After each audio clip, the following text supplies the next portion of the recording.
The tactical squad moved in, flashlights cutting sharp lines through the warehouse's darkness. They surrounded the lone figure leaning against a rusted shipping container. "Hands, where we can see them." The operative didn't flinch, just reached slowly into her jacket. When the lead officer saw what she pulled out, his rifle dropped instantly. The black case she produced wasn't standard issue. It bore a seal reserved for experts, with the highest level clearances, something most officers would never encounter. "Ma'am, we had no idea." In that moment, the line between criminal and operative vanished, and the district's silence pressed in closer. The abandoned district stretched for blocks, nothing but broken windows and rusted steel under flickering streetlights. Recent surveillance sweeps flagged an unknown heat signature moving through the ruins, never matching the usual patterns. Whoever was here didn't linger, never stayed more than 17 minutes in any building, and always slipped away before patrols arrived. Warehouse 6A, a gutted textile plant tangled with vines, was tonight's focus. 2 blocks out, the team prepped in silence, the armored vehicle's interior lights barely illuminating their gear. 6 officers, all veterans with urban combat experience, checked magazines and radios. The briefing was short. Suspected black market activity, maybe weapons. Still, there was something off. The target's movements, caught on thermal, were too efficient, each step calculated, every entry and exit chosen for cover. The squad leader couldn't shake the sense that this wasn't just another job. He'd seen disciplined movement before, but not like this, not from someone who looked so out of place. Thermal imaging confirmed a single figure, standing still near a load-bearing column. No visible weapons, no sign of an escape route, just waiting. The squad split woe at the north loading docks, 2 watching blown-out windows, the leader and his point man moving toward the main entrance. Standard protocol: establish a perimeter, issue clear commands, and assess the response before closing in. Every step forward, the squad leader felt a growing tension, not fear, but a sharp awareness that they might be outmatched. Inside, the warehouse swallowed their footsteps. Flashlights cut across piles of debris and old machinery, catching the outline of a lone figure in a faded work jacket. Back turned, hands loose, posture calm. The squad leader called out, voice steady but louder than intended. "Police! Turn around slowly." No reaction. The distance closed 50 meters, then 20. The point man signaled. Nothing threatening, just that unnatural stillness. The leader's finger hovered near his trigger guard. "On your knees. Hands behind your head." Still, the figure didn't comply, just raised one hand slightly, palm backward, a gesture none of them recognized. It was here that the squad leader's certainty slipped. The calmness in her stance, the lack of fear, unsettled him in a way no firefight ever had. He recognized the discipline, the control traits drilled into Tier 1 operatives, not civilians. When she finally spoke, the words were measured, almost casual. "You're compromising my exfil route." The language was precise, unfamiliar to anyone outside specialized circles. The moment held, heavy with the knowledge that whatever happened next would not follow any standard script. The squad leader steadied himself, realizing they were about to cross a line between routine and something far more complicated. Flashlights fixed on the woman's back, the squad advanced cautious, measured, each step echoing their uncertainty. She stood in the center of the open floor, layers of worn fabric draped over her frame. Posture relaxed but unmistakably deliberate. The lead officer's command cut through the warehouse. "On your knees, now." She didn't move, didn't flinch. Her hands hung loose, fingers slightly extended, palms turned backward in a stance none of them recognized from any civilian compliance drill. The angle of her shoulders, the subtle shift of her weight, these were tells the squad leader had seen before, but only in advanced training modules, Delta, style. A posture engineered for balance and rapid movement. The realization sent a ripple of unease through the team. One of the junior officers tightened his grip on his weapon, eyes darting for threats that never materialized. "Sarge, look at her hands," he whispered, voice barely above the hum of distant traffic. The woman's body language was all wrong for a civilian. She wasn't surrendering, but she wasn't threatening either. She was evaluating, cataloging their positions, as if she were the one running the op. Then she spoke. The words were calm, precise, carrying in the empty expanse. "You're blocking my egress route." The phrase landed with a weight that no one missed. Egress route. Not escape, not exit. The squad leader felt his mouth go dry. The term was specific military, intelligence, not something you picked up watching police dramas. Protocols flickered through his mind and failed, one after another. He remembered the research, the briefings. When someone uses language like that, you're not dealing with a civilian. He froze, just for a second, as the rest of the team waited for his cue. A gust of wind rattled broken glass somewhere above. The woman remained motionless, her hood shadowing her face, but every part of her stance suggested readiness. No sign of panic, no wasted movement. The squad leader signaled a silent hold, and the team steadied their aim, tension rising. She moved slow, deliberate, not toward them, not away. Just a hand reaching into her jacket, the motion smooth and practiced. 3 rifles jerked higher. "Stop! Hands where we can see them." The woman ignored the warning, her focus unbroken. Her hand emerged with a slim black case, edges worn and familiar in a way that suggested years of use. She extended it toward the nearest officer, arm steady, eyes never leaving the squad leader. The officer hesitated, then took the case, his training overriding instinct. The weight was wrong. Not a wallet. Not any standard ID. The squad leader watched, every sense alert, as the officer flipped it open. The emblem inside was one he'd seen only once, long ago, in a room where cell phones were checked at the door and every word was classified. The warehouse seemed to shrink around them, the air growing colder. Somewhere behind, a pipe groaned, echoing the squad's uncertainty. The squad leader's mind raced. This wasn't a negotiation, and it wasn't a threat. It was a signal, clear as any code. The woman waited, silent, her presence alone shifting the balance of the encounter. Before anyone could react, she turned, not with the startled movement of someone caught, but with the measured precision of a professional assessing threats. The officer's eyes dropped to the black case in his hands. He felt the weight of it denser than any civilian wallet, the surface worn smooth by years of use. He flipped it open. Inside there was no badge, no familiar department logo.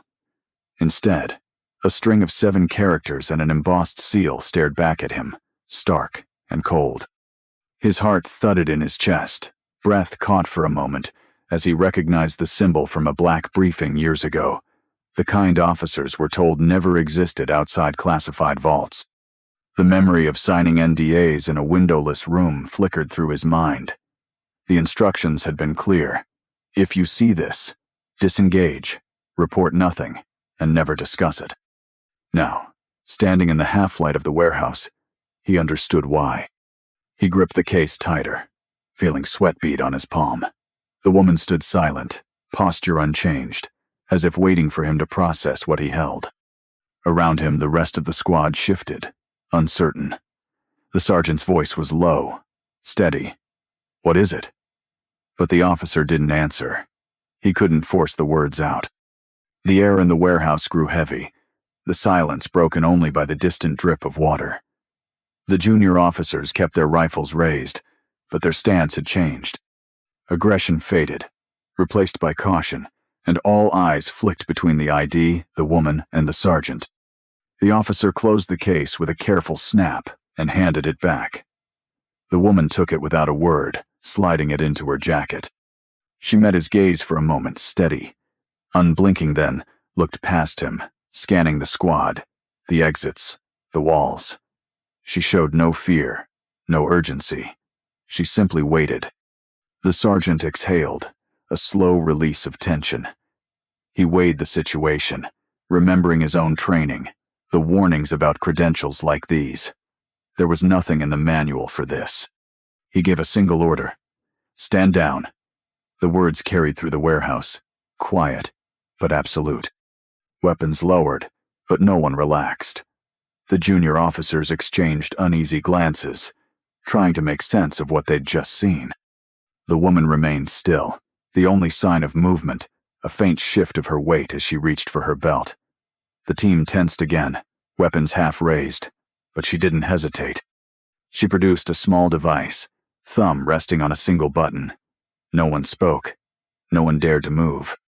A click, barely audible, and every flashlight in the warehouse died at once. Night vision goggles squealed with feedback, then went dark. For a moment, the space was swallowed in perfect black. The officers froze, senses straining for any hint of movement. The darkness pressed in, thick and absolute, time stretching in the silence. When dim emergency lights flickered back to life, the woman was gone. There was no sound of footsteps, no open door, just a void where she'd stood and the faint scent of ozone in the air. The sergeant stood motionless, sidearm lowered, gaze fixed on the empty space. He didn't bother to call out. The team knew what came next. They swept the building, but found only shadows and the echo of their own uncertainty. Later, back at the precinct, the report would be brief. Negative contact. No mention of the woman, no description of the ID. The officer who'd held the case waited for days, half expecting a summons to a windowless room, but it never came. The feeling lingered, a silent warning that some things were meant to stay in the dark. And as the team regrouped, the sergeant's next words drew everyone's attention back to the present. The stand down wasn't a command. It was a shift you could feel in the air, a silent recalibration of the whole team's purpose. The officer who'd held the case stepped back, hands open, his face drained of color. The sergeant holstered his weapon, the motion deliberate, as if each movement might be scrutinized later. No one spoke. They watched as the woman took back her credentials, her fingers steady as she slid the black case into her jacket. She didn't look at any of them, didn't offer a word of reassurance or threat. Her hand moved to her belt. She pressed a button on a small device, and in an instant, every flashlight died. The darkness wasn't just absence of light, it was a presence, thick and complete. Night vision failed with a brief whine, leaving the squad blind and disoriented. For a moment, there was nothing but the sound of their own breathing and the distant drip of water somewhere in the building. The sergeant's mind raced, but the only thought that stuck was, "We shouldn't have come here." Somewhere in the black, her voice carried, "You were never here." The words were flat, almost routine. "This building was empty when you swept it. Go home to your families." She didn't raise her voice, but the message settled deep. No one moved. The sergeant tried to recall his training, but nothing fit. This wasn't a standoff or a negotiation. It was something outside the rules, an encounter with authority that eclipsed their own. When the emergency lights flickered on, the woman was gone. There wasn't a trace left behind. No footsteps, no echo, just the faint scent of ozone and the memory of her presence. The squad stood in uneasy silence, weapons lowered, eyes searching for something to anchor them back to routine. The sergeant finally broke the stillness with a quiet order to sweep the building, but they all knew it was just for show. They wouldn't find her. Back at the precinct, the report was kept to the minimum. Routine sweep, negative contact, building clear. No mention of the woman, no reference to the ID. The officers moved through the motions, but the encounter clung to them in ways they couldn't shake. The sergeant found himself replaying the moment, the abrupt loss of control, the realization that some protocols exist only to be abandoned. The rest of the team felt it too. Their routines changed, more cautious, more reserved. The junior officers avoided the subject, but it lingered in their silences, in the way they hesitated before entering another dark building. The sense of unease didn't fade.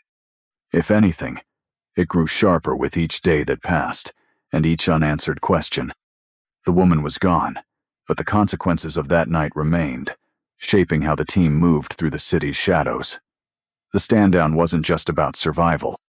It was about understanding the limits of their own authority and the reality that sometimes the safest choice is to let the unknown walk away. At the precinct, the paperwork was brief. Routine patrol, negative contact, building secured.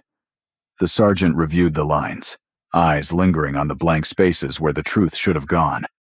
There was no mention of the black case, no record of the seal. He signed off, knowing the omission wasn't a mistake but a necessity, one more entry in a system built to erase what couldn't be explained. The officers returned to their routines, but the encounter left marks that didn't fade. The sergeant arrived early for every shift, studying maps of the industrial district, tracing routes through alleys and tunnels he'd never noticed before. He never spoke about the night in the warehouse, but he checked and rechecked the same blocks. Officer Chen paused at thresholds, eyes sweeping corners before entering, a habit picked up quietly, without discussion. The team's patterns shifted: more backup calls, fewer solo sweeps in abandoned zones. There was no official directive, no memo on the bulletin board. Still, the changes spread, subtle and unspoken. 2 weeks after the incident, fire gutted the warehouse. The report cited arson, chemical signatures consistent with thermite. The sergeant read the findings, then deleted the message. He drove past the site on his lunch break. The fence was already up, city signage posted, dates backdated to last month. The block emptied out, not just by order, but by instinct.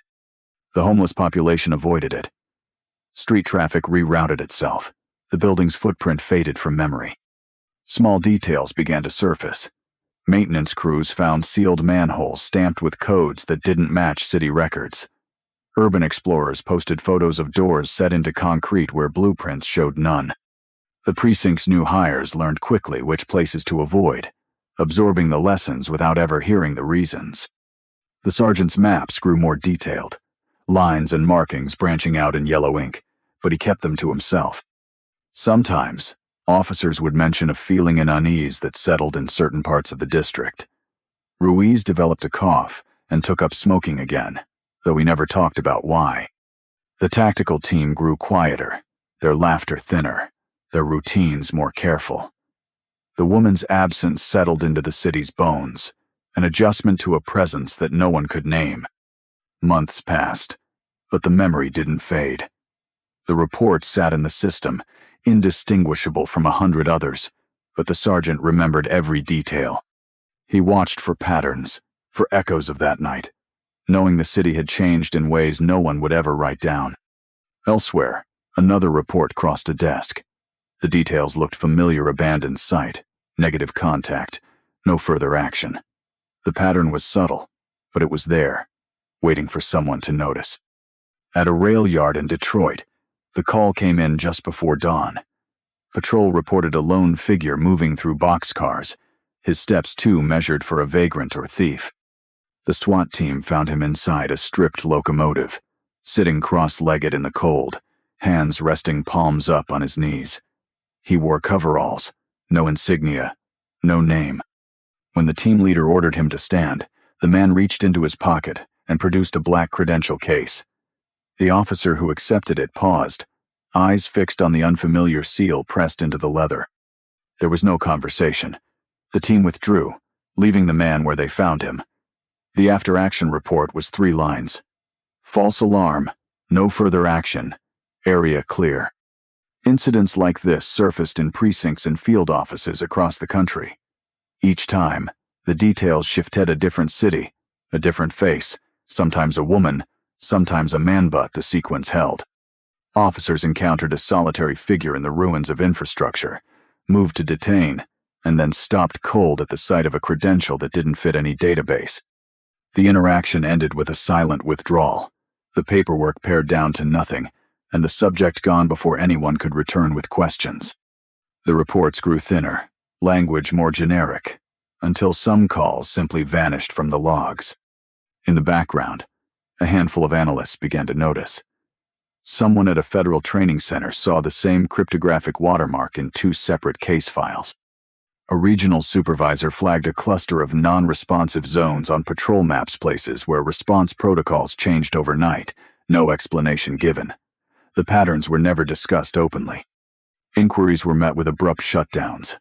Access revoked, assignments changed, desks moved out of state. One analyst, after raising a question about a string of negative contacts, found herself reassigned to a remote outpost before the week was out. Her clearance evaporated. Her files disappeared from the system. For officers on the ground, the message was clear. Units stopped asking for backup in certain neighborhoods. Supervisors required extra approval for calls to abandoned sites. The locations themselves seemed to shift. Industrial corridors, subway tunnels, old switching stations, always places where the city's boundaries blurred, where oversight thinned out. Officers learned to move quietly, to keep their observations to themselves, to file reports that said less each time. The protocol behind these encounters remained unspoken, but its effects reached everyone in the chain. Encounters ended before they began. Curiosity led nowhere. The city's forgotten spaces grew quieter, and those who worked the night shift learned to recognize the sin-son empty street, a silent figure, a credential that closed all questions. The old rules no longer applied, and the new ones weren't written down. Somewhere the details were kept, not in official logs or case files, but in private notes, stories passed between trusted colleagues, warnings shared in quiet corners of precincts. The pattern wasn't an accident. It was a system, maintained by omission and enforced by silence. The city adapted, and those who noticed learned to move with caution. There were rumors about a manual, a set of instructions that explained what to do when you met someone who shouldn't exist. Most officers never saw it. Those who did kept it hidden, a relic from a time when the protocols were still printed on paper and passed hand to hand.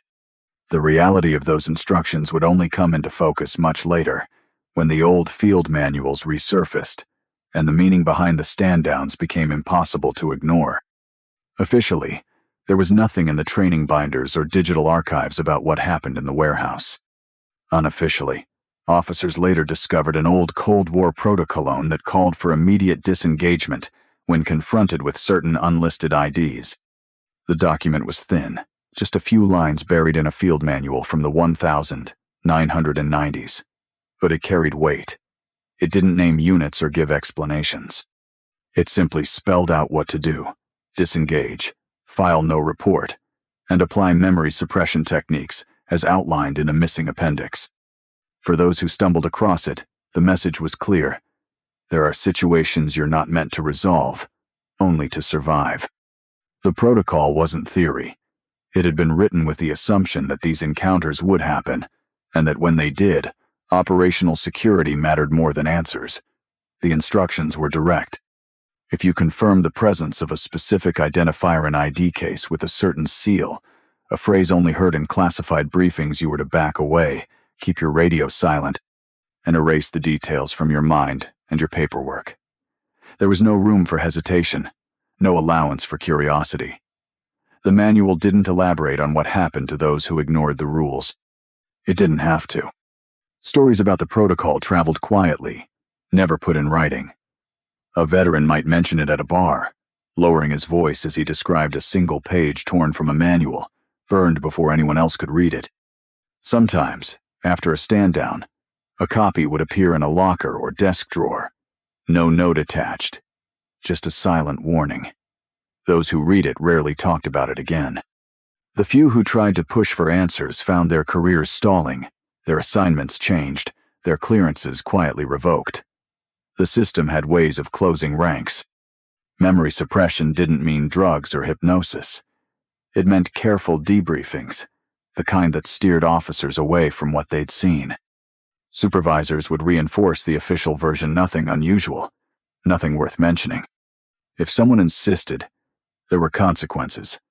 A transfer to a remote posting, lost paperwork, a pension that suddenly became complicated. The details faded, not because they were forgotten, but because remembering them came with a cost. The manual itself was never meant to last. It was retired, replaced by new directives that focused on more visible threats.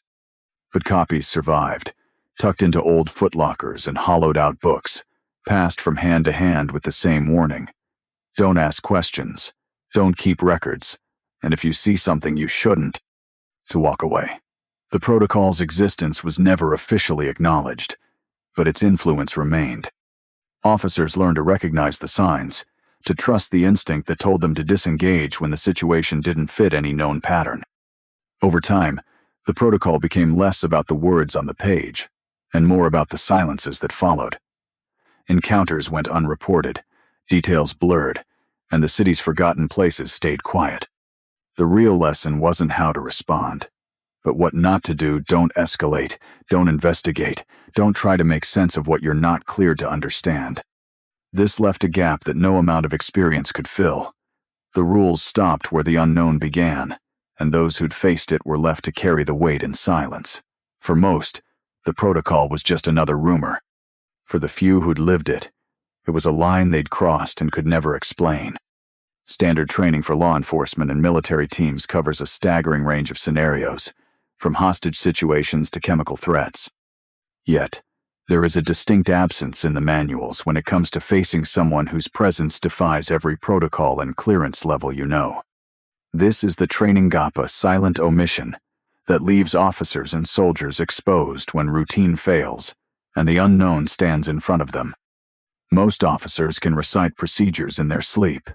They know how to clear a room, de-escalate a standoff, apply pressure to a wound.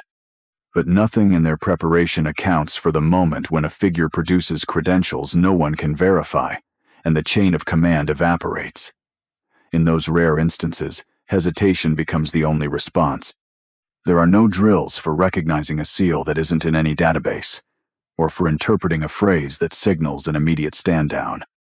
The only guidance comes from a glance between team members, a silent agreement to back away, and the unspoken understanding that the rules have changed. Some officers admitted in VA interviews they'd never fully processed such encounters. The after effects linger. There's the memory of a sergeant's voice going flat, the way a team's confidence drains in the face of something they can't explain. The event itself might last only a few minutes, but the confusion stretches much longer. Training emphasizes certainty: identify, assess, react. When confronted with something outside that framework, the result is a kind of paralysis. No one wants to be the first to move, and no one wants to be the first to ask questions that aren't supposed to have answers. The lack of preparation isn't just tactical, it's psychological. Officers leave the scene with more than just unanswered questions. There's a weight that follows them, a sense that they've seen something meant to be hidden. The official channels offer little support. Reports are filed with gaps and omissions, and the experience is quietly set aside. Sometimes it resurfaces in nightmares, or in the instinct to avoid certain streets and buildings. There's no checkbox for this on standard questionnaires, and no training video that tells you how to process the feeling of being outmatched by a presence that shouldn't exist. Over time, the absence of guidance becomes its own kind of lesson. Teams learn to move carefully in places where the boundaries of authority blur. They share warnings in low voices, pass along small signs to look for, and develop their own informal protocols. The official training remains unchanged. The gaps persist, and those who encounter them learn to adapt in silence. What's left is a quiet vigilance that grows sharper with every unexplained encounter. The city's edges feel different. Certain places take on a new weight, and officers find themselves watching for signs that have nothing to do with the threats they were trained to face. In the background, other eyes are watching two people who move through the same forgotten spaces, unnoticed by most, but impossible to ignore once seen. Civilian sightings rarely make headlines, but the stories circulate in hushed conversations and online forums dedicated to urban exploration. In cities marked by abandoned factories and silent subway tunnels, explorers sometimes report glimpses of figures moving with a precision that stands out against the usual chaos of decay. These aren't the hurried movements of scavengers or the wary glances of squatters. Instead, The descriptions focus on individuals navigating pitch-black corridors without flashlights, their steps measured, their routes efficient. Occasionally, someone catches a patch or insignia never, matching any known organization, always gone before anyone can get a closer look. Most encounters end before they begin. Urban explorers describe seeing someone at the far end of a corridor, only for the figure to slip behind a column and vanish. Attempts to follow usually lead nowhere. Paths that should connect loop back on themselves. Doors that were open moments before now locked or gone entirely. A few explorers have managed to capture fleeting images. A blurred outline in a factory's shadow, a figure caught mid-step in a place that should be empty. The images rarely provide clarity. Faces are obscured, details lost to motion or inexplicable distortion. Some attribute this to camera malfunction or tricks of the light, but the consistency of these anomalies raises questions among those who frequent these forgotten places. Occasionally, odd details surface. A photographer reviewing shots from a derelict industrial site finds one frame where a woman's face is blurred beyond recognition, though the rest of the image remains sharp. Security cameras monitoring the perimeter of military-adjacent zones sometimes record brief distortion shapes, crossing into restricted areas. The footage marred by static or flickering, just long enough to erase identifying features. These incidents are usually dismissed as technical errors, but the timing and frequency, especially near sensitive sites, make them difficult to ignore. Patterns emerge over time. Sightings cluster around cities with a dense concentration of defense contractors or intelligence facilities. The timing of these appearances often aligns with periods of increased military activity or political tension. Explorers who frequent these areas start to notice the same routes closed off overnight, fresh concrete poured where there should be only dust, and subtle changes in the Iran ozone tang, a faint, metallic scent that lingers on clothing. Most notable is the absence of any direct interaction. These figures don't issue warnings or display credentials. They move with intent, complete their tasks, and disappear. Those who try to approach often describe a sudden confusion, a moment of lost time, or the inexplicable urge to turn back. Maps passed quietly between experienced explorers mark certain buildings and tunnels, not as places to visit, but as areas best left undisturbed. The official explanations rarely match the experiences. Reports filed with local authorities are attributed to trespassers or dismissed as the result of faulty equipment. Yet the stories persist, growing more detailed with each retelling. Explorers adapt, learning to recognize the signs: fresh wiring in a condemned structure, a locked door where none existed before, the sense that someone else has recently passed through. Over time, these accounts become part of the unspoken rules of the city's abandoned spaces. What lies beneath these encounters is not just curiosity about who these figures are, but a growing awareness that the city's surface tells only part of the story. The real activity happens out of sight, behind walls and under streets, in places mapped only by those who know where to look. And for those who pay attention, the evidence points to something larger: an organized presence operating in the shadows, shaping the city in ways most will never see. Most people walk city streets without thinking about what lies below. The visible world: pavement, buildings, trafficis, only the uppermost layer. Beneath abandoned blocks, hidden tunnels sometimes lead to unauthorized chambers, another layer of the same unseen network. Occasionally, maintenance workers stumble on clues. A crew sent to repair a collapsed sewer line finds a section of tunnel that doesn't match any city record: fresh concrete, new rebar, the faint chemical tang of recently poured grout. They return with a supervisor, but by then the entrance is sealed, the wall indistinguishable from the rest of the tunnel. The official paperwork lists the job as completed, no anomalies found. Electrical teams sometimes discover fiber optic cables running through conduits labeled as decommissioned. The lines are live, humming with encrypted data, but no one in the utility office claims responsibility. When a foreman calls to report the find, he's told to leave the site and not to discuss it further. Later, the cables are gone, replaced with blank plastic pipes. The records are updated quietly, marked as a mapping error. Urban explorers sometimes find doors in places that should be solid brick. One group in Philadelphia mapped a series of maintenance corridors beneath a shuttered textile mill and found a steel hatch set into the concrete. The hatch swung open easily, revealing a narrow passage lined with LED fixtures, clean, modern, out of place. They took photos, but the images failed to save. When they returned a week later, the hatch was welded shut, and the corridor behind it had vanished from their maps. A subway repairman in Boston once found a ladder descending into darkness from an alcove that shouldn't exist. The rungs were worn, but the dust was fresh, disturbed by recent use. He heard the low hum of machinery below, but when he tried to climb down, a voice echoed up from the darkness. Area secured, no entry. He left without asking questions. Later, he checked the city's blueprints, no such alcove, no record of any access point at that location. There are stories of elevator shafts that don't connect to any building above, of service vehicles with no agency markings parked near manholes at odd hours, of security footage that glitches just as figures in unmarked uniforms pass through frame. Most of these details are dismissed as mistakes or urban legends, but the pattern is consistent: brief glimpses, rapid cover-up, and a quiet return to normalcy. The people who maintain these spaces work quickly, leaving little behind. They operate at night or in the early hours, always a step ahead of anyone who might ask questions. Their tools are specialized, their routines practiced. If challenged, they present credentials that look official but never match any city department. Most encounters end with a warning not to interfere.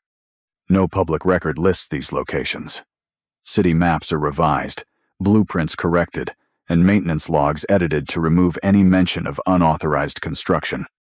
The official explanation is always the same: mapping error, outdated plans, routine maintenance.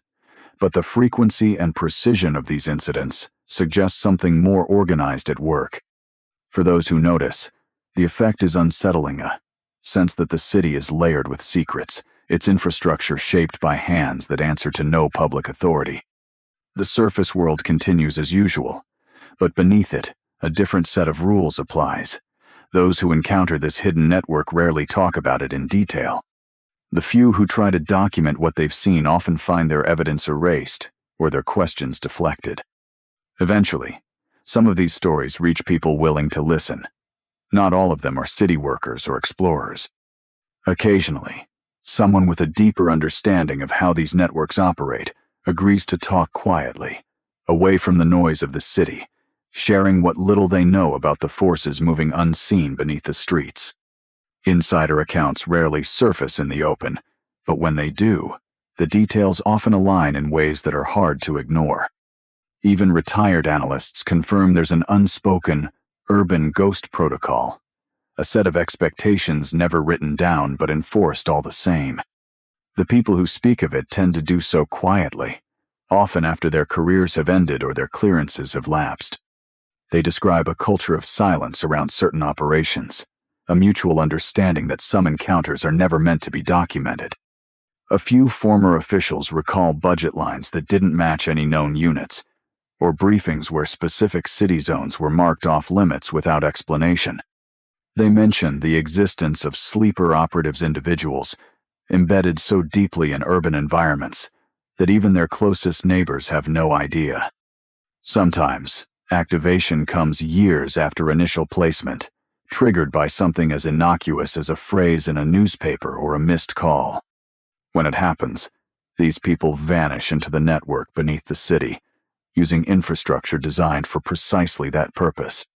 Patterns emerge in the stories that do leak out.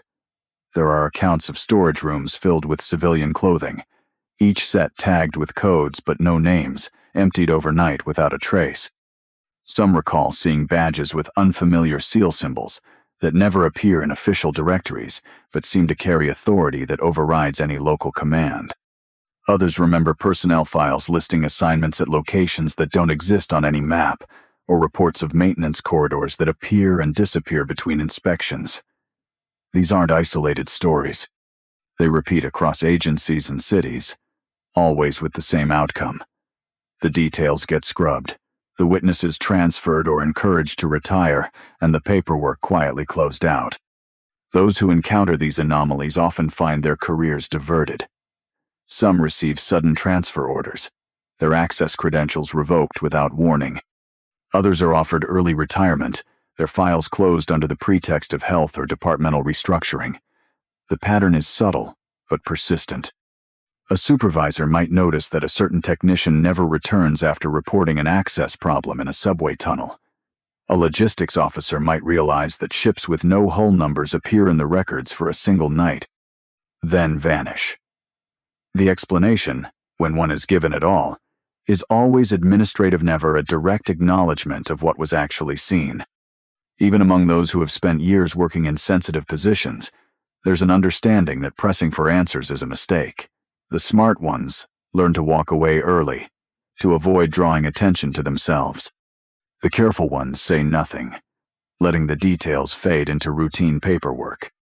Only rarely does someone try to piece together the fragments of resignation letter hinting at undisclosed concerns, a quiet conversation in a bar after midnight, a warning passed along to a trusted colleague. These fragments suggest a system designed to erase its own footprints, to keep the machinery running smoothly by ensuring that the most unusual encounters never reach the surface. What stands out is the consistency of these blind spots. The infrastructure remains intact, the city functions, and those who know the most about its hidden layers are the ones least likely to talk. The result is a kind of enforced ambiguity, a structure that allows the unseen network to operate without interference. The question that remains, for those who notice the pattern, is not just how this system works, but why it exists at all. The answer, as some have tried to piece together from scattered clues and redacted memos, lies in the purpose behind the operatives themselves, a purpose that goes beyond simple secrecy or routine intelligence work. Official records never spell out why these operatives are placed where they are. The reasoning surfaces only in fragments, lines in redacted budgets, hints in after-action reports, vague references during closed-door briefings.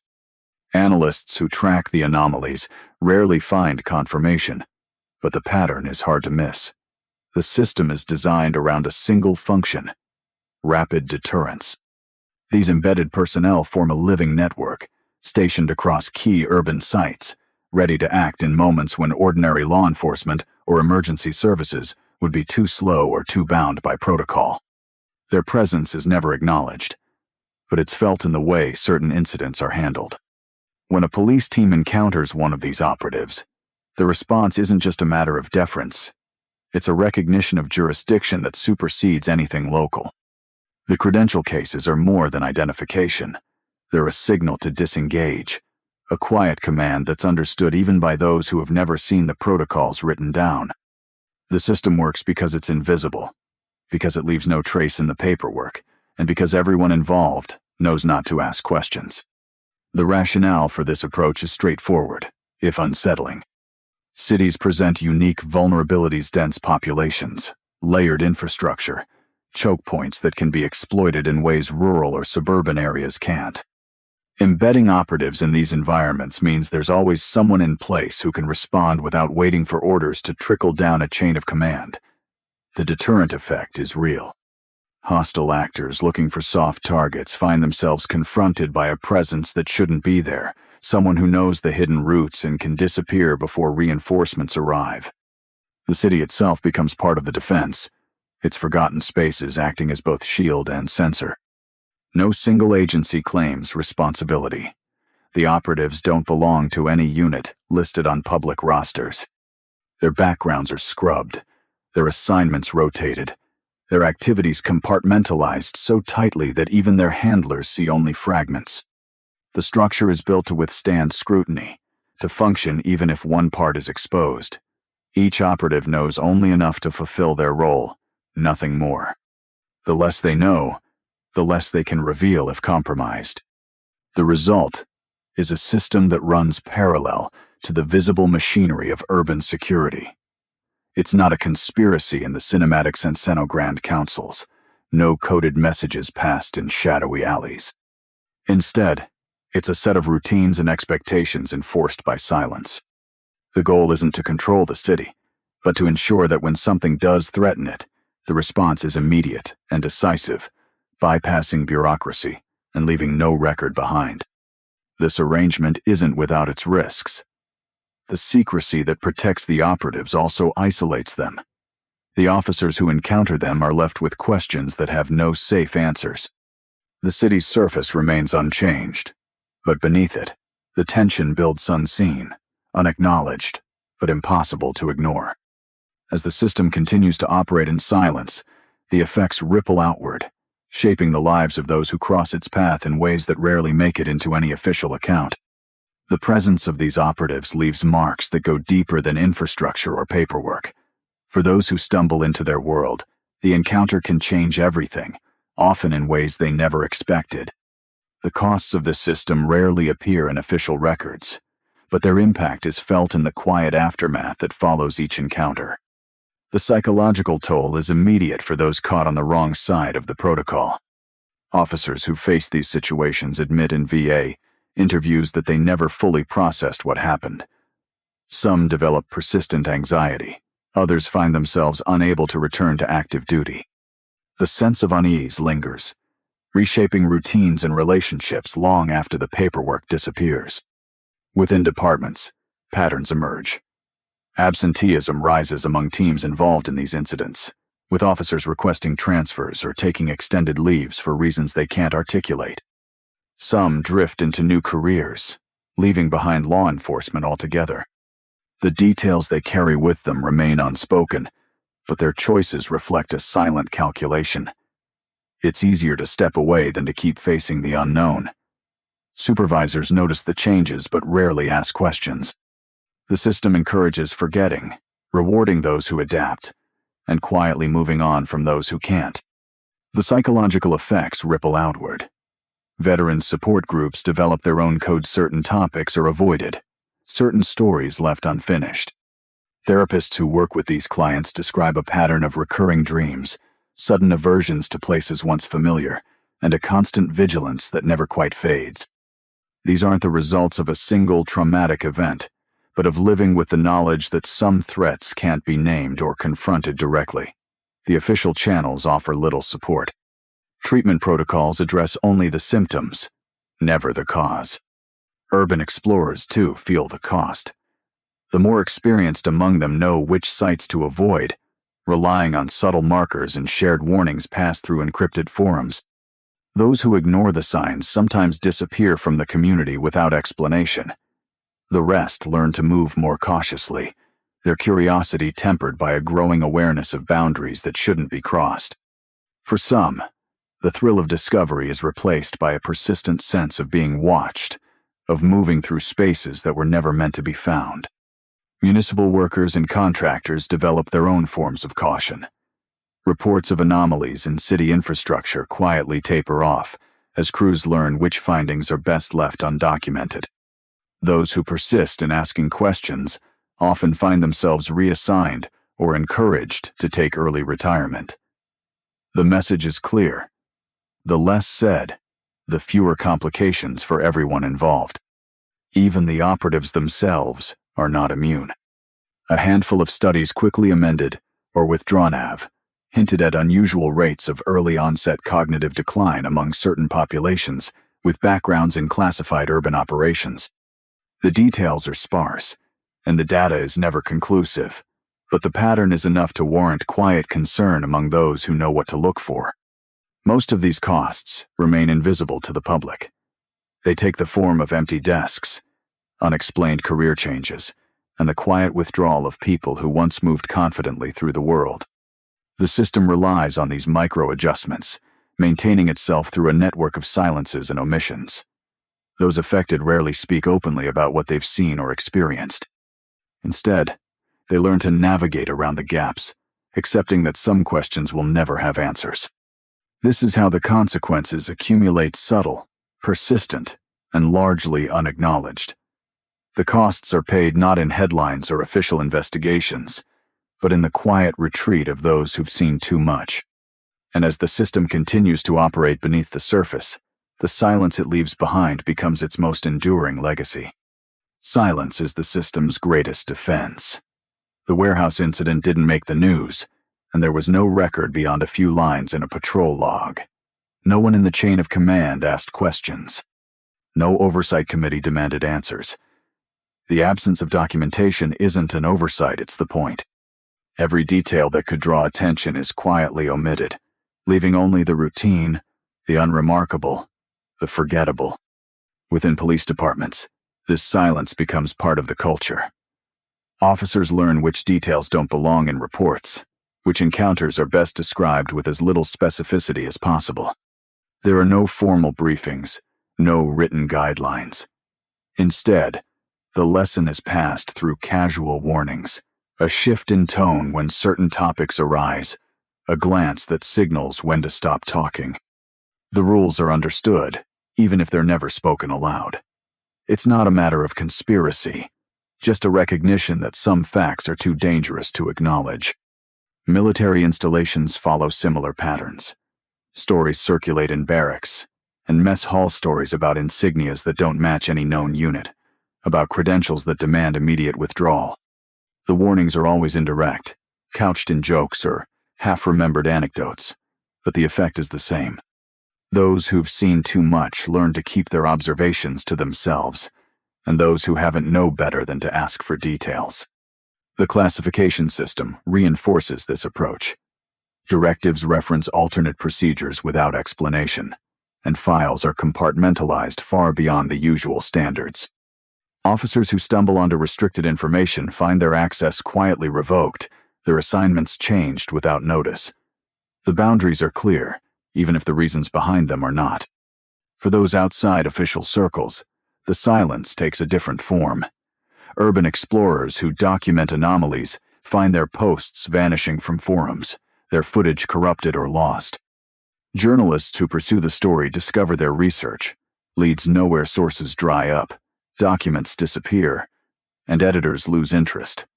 The pattern is subtle, but persistent. It's not active suppression so much as a system that absorbs questions and leaves behind only uncertainty. Even those who experience these encounters firsthand often choose to rationalize what they saw. Officers convince themselves they misread the insignia. Explorers blame technical glitches. Maintenance workers chalk up oddities to memory lapses. The system doesn't need to force silence. It relies on ambiguity and the natural tendency to move on from what can't be explained. Some resist this pressure. They try to piece together patterns, to share what they've witnessed. Most find themselves isolated, their careers quietly redirected, their social circles shrinking. A few disappear from their professions entirely, their names surfacing only in passing, if at all. The consequences are rarely dramatic, but always decisive. Operatives themselves are bound by even stricter information controls. They receive only what they need for a given assignment: coordinates, authentication codes, nothing more. Their understanding of the larger system is intentionally limited. The less they know, the less they can reveal, even under pressure. Their silence is not just a matter of discipline, but of survival. This system of silence endures because it is mutually enforced. No single person knows enough to expose the whole structure, but everyone knows enough to avoid drawing attention. The machinery keeps running, incidents are absorbed into the void, and the city above continues on, unaware of what moves beneath its surface. Yet, for those who pause in the right places, who notice what's missing as much as what's present, the traces remain. Sometimes the silence is the only clue that something else is happening, something just out of sight, waiting for the moment when it's needed again. If you find yourself near an abandoned factory or a sealed subway tunnel, pay attention to the details others ignore. Cities operate on two levels: the visible law enforcement and the presence no agency will ever admit exists. That warehouse with the broken windows isn't as empty as it looks. The tunnel with fresh boot prints leads somewhere that's not on any map. The system depends on your indifference. Most people never realize what they're seeing. Only those who've served know how it feels when your own protocols betray you. If you ever meet someone who produces credentials that make your instincts recoil, don't press for answers. Walk away. The veterans who understand this lesson share a quiet solidarity. If you know someone whose story echoes this kind of stand-down moment, share it in the comments below.